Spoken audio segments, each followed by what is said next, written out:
अस्सलाम वालेकुम दोस्तों, welcome to my channel NTV Urdu. अगर आप नई इंटरटेनमेंट से भरपूर वीडियोस देखना चाहते हैं तो अभी कर दीजिए चैनल को सब्सक्राइब और दबा दीजिए साथ मौजूद बेल आइकन ताकि आपको हमारी वीडियोस मिलती रहें। चलिए शुरू करते हैं वीडियो को।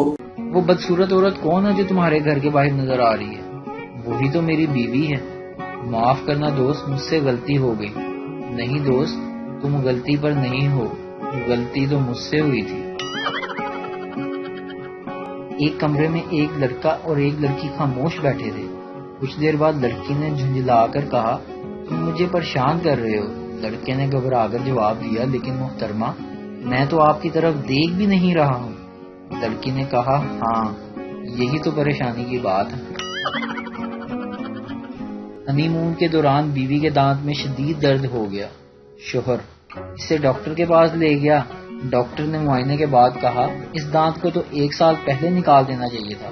शोहर ने कहा, आप दांत निकाल कर इसका बिल मेरे ससुर को भेज दें। डॉक्टर ने कहा हैरानगी से, ये क्या, ऐसा क्यों करूं? शोहर ने जवाब दिया, 1 साल पहले का खर्चा है ना, तब ये मेरी बीवी नहीं थी। एक सरदार जी ट्रेन चलाया करते थे। एक दिन ट्रेन पटरी से उतार कर खेतों में ले गए। रेलवे को पता चला तो उन्होंने बुलाकर वाकया पूछा। सरदार जी ने कहा, क्या करता, आगे आदमी आ गया था, इसको बचाना था।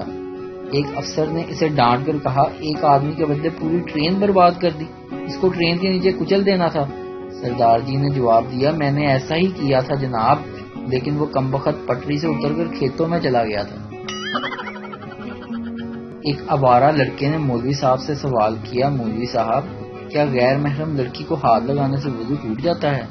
मौलवी साहब ने हंसते हुए जवाब दिया, सिर्फ वजू ही नहीं, बाज़ औक़ात तो हाथ पांव भी टूट जाते हैं।